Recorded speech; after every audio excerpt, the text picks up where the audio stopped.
ನನ್ನ ಪತ್ರಿಕಾ ಮಿತ್ರರೆಲ್ಲರಿಗೂ ಕೂಡ ಈ ಕ್ಯಾಲೆಂಡರ್ ಮಾಸದ ಹೊಸ ವರ್ಷದ ಶುಭಾಶಯಗಳು. ಕಳೆದ ವರ್ಷ ಎಲ್ಲ ಬಹಳ ನಮ್ಮ ಜೊತೆಗೂಡಿ ಕೆಲಸ ಮಾಡಿದ್ದೀವಿ, ನಾವು ನೀವು ಕೂಡ. ಮುಂದೆಯೂ ಕೂಡ ಇದೇ ರೀತಿ ಸಹೋದರತ್ವದಿಂದ ಮಾಡೋಣ ಅಷ್ಟೇ. ಮಾನ್ಯ ಬಂಧುಗಳೇ, ಈಗಾಗಲೇ ಬೀದರ್ನ ಗುತ್ತಿಗೆದಾರನ ವಿಚಾರ ಇಡೀ ರಾಜ್ಯದಲ್ಲಿ ಮತ್ತು ರಾಷ್ಟ್ರದಲ್ಲಿ ಸದ್ದು ಮಾಡ್ತಾ ಇದೆ. ನಿನ್ನೆವರೆಗೆ 7 ಪುಟಗಳ ಡೆತ್ ನೋಟೇ ಅದು ಡೌಟು ಅಂತಕ್ಕಂಥ ಮಾತುಗಳನ್ನು ಎಲ್ಲರೂ ಮಾತಾಡ್ತಿದ್ರು. ಮಾನ್ಯ ಪ್ರಿಯಾಂಕ ಖರ್ಗೆ ಅವರು ಅದೇ ಮಾತನ್ನು ಹೇಳಿದರು. ನೀವೇನಾದರೂ ಮಾತಾಡೋದಿದ್ರೆ ದಾಖಲೆ ಇಟ್ಕೊಂಡು ಮಾತಾಡಬೇಕು ಅಂತ ಹೇಳ್ತಾರೆ. ದಾಖಲೆ ನಾವು ತೋರಿಸಿದ್ರೂ ಕೂಡ ಅದು ದಾಖಲೆ ಅಲ್ಲ ಅವ್ರಿಗೆ, ಅದು ಏನೋ ಬೇರೆ ನಾವು ತಪ್ಪುದಾರಿಗೆ ಎಳೆಯಲಿಕ್ಕೆ ಮಾಡ್ತಾ ಇರತಕ್ಕಂಥದ್ದು ಅಂತ ಅವರ ಅನಿಸಿಕೆಯನ್ನು ಆಗಾಗ ಹೊರಗೆ ಹಾಕ್ತಾರೆ. FSL ರಿಪೋರ್ಟ್ ಬಂತು, 7 ಪುಟಗಳದು ಅವನೇ ಬರೆದಿರೋದು ಸಚಿನ್ ಅಂತಕ್ಕಂಥದ್ದು ಸಾಬೀತಾಗಿದೆ.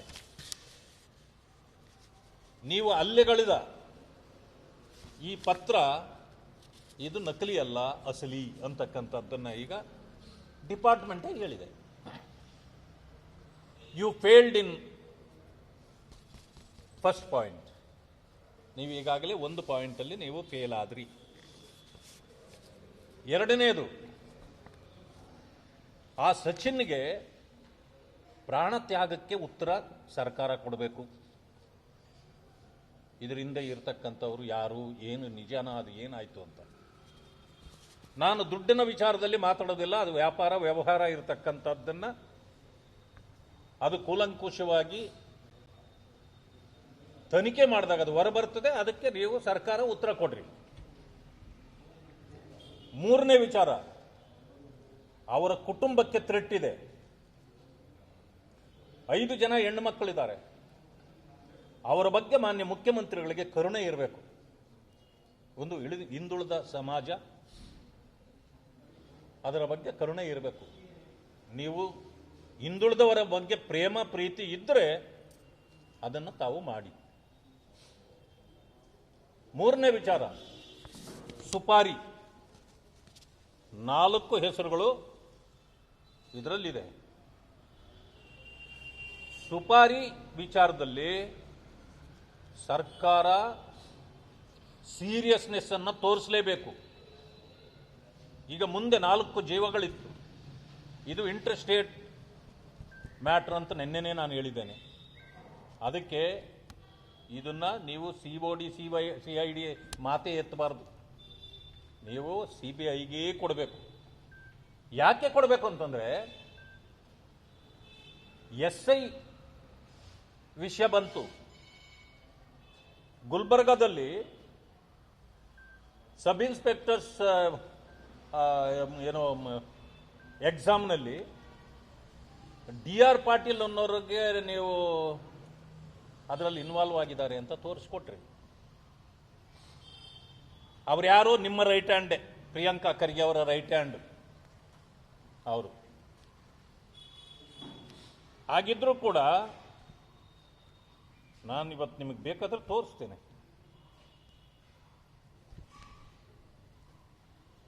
DR ಪಾಟೀಲ್ ಯಾರು? DR ಪಾಟೀಲು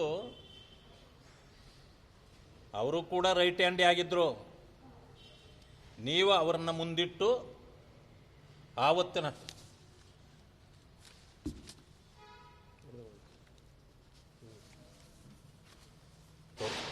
ತೋರ್ಸು ಅವರನ್ನ ಮುಂದಿಟ್ಟೆ ಅವತ್ತು ನೀವೆಲ್ಲ ಮಾಡಿದ್ದು. ಯಾಕೆ ಅಂತಂದ್ರೆ ಬಿಜೆಪಿಯನ್ನ ಶಿಕ್ಷಿಸಬೇಕು ಅನ್ನೋದಿತ್ತು. ಆವತ್ತು ನೀವೇನ್ ಮಾಡಿದ್ರಿ? ಸುರ್ಜೇವಾಲಾ ಹೇಳ್ತಾರೆ,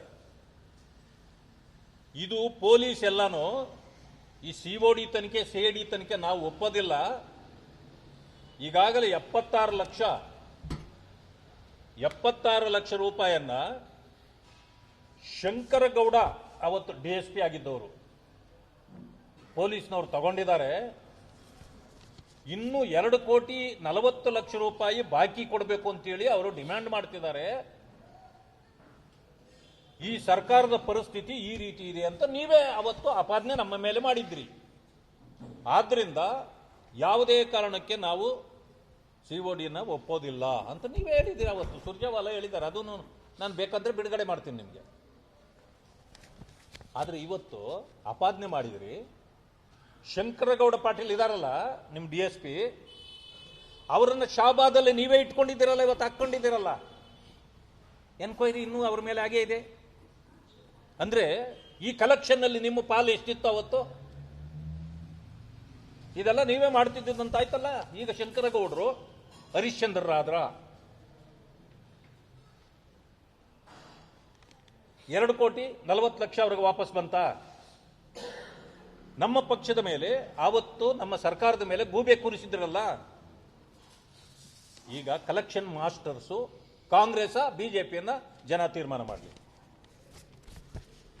ಅದಾದ ಮೇಲೆ ನಾನು ನಿನ್ನೆ ಹೇಳಿದ್ದೇನೆ, ಇದರಲ್ಲಿ ಹನಿ ಟ್ರ್ಯಾಪ್ನ ವಿಷಯ ಇದೆ.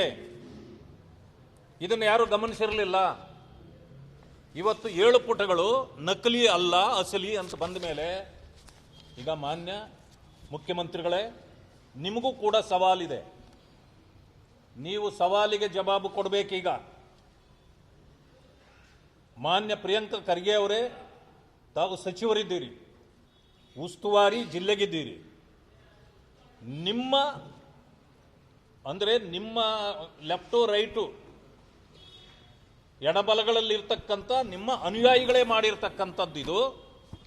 8 ಜನರ ಹೆಸರು ಕಂಪ್ಲೇಂಟಲ್ಲಿ 8 ಜನರುಗಳ ಹೆಸರಿದೆ.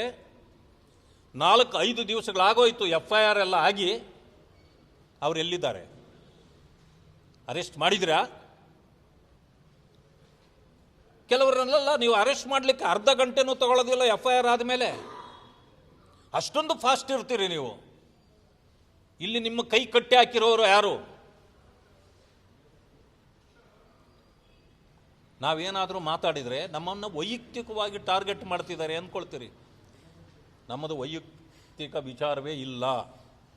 ಸ್ಪಷ್ಟಪಡಿಸ್ತೇನೆ, ನೀವು ಒಂದು ಇಲಾಖೆಗೆ ಮಂತ್ರಿ ಇರಬಹುದು, ಆದರೆ 34 ಮಂತ್ರಿಗಳ ಸ್ಥಾನಕ್ಕೂ ನೀವು ಬಾಯಿ ಹಾಕ್ತೀರಿ. ನನ್ನ ಜವಾಬ್ದಾರಿ ಇರೋದು ಒಂದು ಮಂತ್ರಿ ಸ್ಥಾನದ ವಿಚಾರಕ್ಕಲ್ಲ, ಇಡೀ ಸರ್ಕಾರಕ್ಕೆ 34 ಇಲಾಖೆಗಳಲ್ಲಿ ನಡೀತಕ್ಕಂಥ ವಿಚಾರಗಳ ಬಗ್ಗೆ ನಾನು ಕೂಡ ಪ್ರಸ್ತಾಪ ಮಾಡಬಹುದು. ಆ ಕಾರಣಕ್ಕೆ ನಾನು ಮಾಡ್ತಿದ್ದೀನಿ. ಇಲ್ಲಿ ನನ್ನ ಜಾಗಕ್ಕೆ ಜಾತಿ ಇಲ್ಲ, ಧರ್ಮ ಇಲ್ಲ. ನಾನಿರ್ತಕ್ಕಂಥದ್ದು ಪ್ರತಿಯೊಬ್ಬರಿಗೂ ನ್ಯಾಯ ಕೊಡಿಸ್ಬೇಕು ಅನ್ನೋದು ನಮ್ಮ ಉದ್ದೇಶ. ಅದು ನನ್ನದು ಮಾತ್ರ ಅಲ್ಲ. ಈ ಸ್ಥಾನದಲ್ಲಿ ನೀವಿದ್ರೂ ಕೂಡ ಅದನ್ನೇ ಮಾಡಬೇಕು. ನೀವು ಇಲ್ಲಿ ಜಾತಿ ಮೇಲೆ ಮಾತಾಡಬಾರ್ದು, ಧರ್ಮದ ಮಾತ್ರ ಮಾತಾಡಬಾರ್ದು. ಸರ್ವರಿಗೂ ನ್ಯಾಯ ಕೊಡಿಸ್ತಕ್ಕಂಥ ಕೆಲಸವನ್ನು ನಾವು ಮಾಡಬೇಕಾಗಿದೆ. ಆದ್ದರಿಂದ ಈ ಸುಪಾರಿ ವಿಚಾರದಲ್ಲಿ ನೀವು ಯಾರನ್ನ ನೀವು ಸುಪಾರಿ ಕೇಸುಗಳು ಹಾಕಿಸಿದ್ರಿ, ಇದು ಹನಿ ಟ್ರ್ಯಾಪಲ್ಲಿ ಮೊದಲೆಲ್ಲ ಚರ್ಚೆ ಆಗಿ ಕೇಸುಗಳು ಹಾಕ್ಸಿದ್ರಲ್ಲ, ಈಗ ಅದು ಕೂಡ ಹೊರಗಡೆ ಬರ್ತಾ ಇದೆ. ಯಾರು ಹಾಕ್ಸಿದ್ರು ಅನ್ನೋದು ನಾನೇ ಹಾಕ್ಸಿದೆ ಅಂತ ಹಾಕ್ಸಿದವ್ರೆ ಹೇಳ್ಕೊಳ್ತಾ ಇದ್ದಾರೆ. ಅದು ಈಗಾಗಲೇ ಸೋಷಿಯಲ್ ಮೀಡಿಯಾದಲ್ಲಿ ಹರಿದಾಡ್ತಿದೆ. ಅದು ಕೂಡ ನಿಮ್ಮ ಅನುಯಾಯಿಗಳೇ. ಈ ಎಲ್ಲ ಕಾರಣಗಳಿಂದ